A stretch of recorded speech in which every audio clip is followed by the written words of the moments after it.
দিলীপ ঘোষকে হিন্দু শেখাতে আসবেন না, যা রক্তে ও মনে প্রাণে হিন্দু। বৃহস্পতিবার সকালে পূর্ব মেদিনীপুর জেলার দীঘার সি বিচে মর্নিং ওয়াক করতে দেখা গেল বিজেপির প্রাক্তন রাজ্য সভাপতি সশস্ত্রীক দিলীপ ঘোষকে। একেবারে খোশ মেজাজে মর্নিং ওয়াক চাললেন দিলীপ ঘোষ। প্রাতঃভ্রমণ শেষে সংবাদ মাধ্যমের মুখোমুখি হয়ে তিনি একাধিক বিষয়ের মুখ খুললেন। দিলীপ ঘোষকে হিন্দুত্ব শেখাবেন না, কার্যত দলের নেতাদের এই ভাষায় আক্রমণ করলেন প্রাক্তন রাজ্য সভাপতি। সেই সঙ্গে তিনি বলেন 2019 সালের পর নিজের হাতে যেভাবে বাগান সাজিয়ে দিয়েছিলাম, আজ তা নিঃস্ব হতে বসেছে। এর দায় কে নেবে? 77টা বিধায়ক ও 19 জন সংসদ তৈরি করেছিলাম দলের 257 জন কর্মী রক্তের বিনিময়ে। আজকে তা কোথায় গিয়ে ঠেকেছে সেটা লক্ষ্য করতে হবে।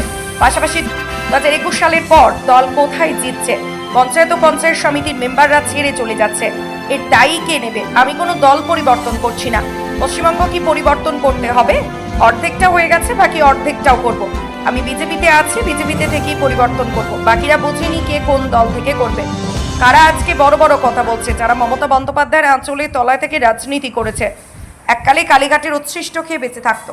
বড় বড় কথা কারা বলছে? যারা মমতা ব্যানার্জি আঁচলের তলায় থেকে নেতা হয়েছে।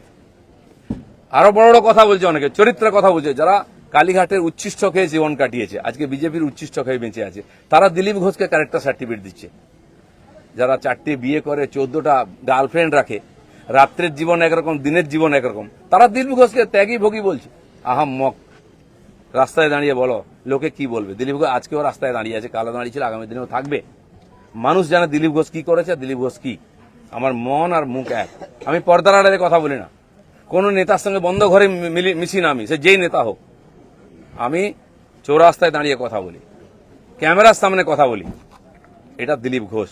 তাতে যদি কারো কষ্ট আমার কিছু করার নেই। দিলীপ ঘোষের মিশন ঠিক আছে, দিলীপ ঘোষ পাল্টাবে না, তার নীতি পাল্টাবে না। দিলীপ ঘোষ বাংলায় পাল্টাতে এসছে, অর্ধেকটা হয়ে গেছে। যারা কোনোদিন পার্টির জন্য কন্ট্রিবিউশন করেননি তারা বুঝবেন না বিজেপি কি, দিলীপ ঘোষ কি। সেই জন্য কষ্ট পাওয়ার কোনো কারণ নেই। দিলীপ ঘোষ আছে, দিলীপ ঘোষ থাকবে যতদিন পার্টির প্রয়োজন হবে। যে কর্মীরা আবেগে ভাসছেন, আবেগে ভাসার সময় নয়। যদি সত্যি সংকট আছে লড়াই করুন। আর বিজেপির কর্মীদের উপর আক্রমণ, হিন্দুর উপর আক্রমণ ভারতবর্ষে প্রথমবার হয়েছে। আজ যারা বড় বড় কথা বলছেন তারা হিন্দুর জন্য কতটা লড়াই করেছেন, কি ত্যাগ করেছেন। 4 পয়সার ত্যাগ নেই। বিজেপিতে কামাতে এসছেন, কামানো কমে যাচ্ছে। আমি দোকান সাজিয়ে দিয়েছিলাম 77টা এমএলএ দিয়ে, 1 ডজন এমএলএ আজকে নাই কেন?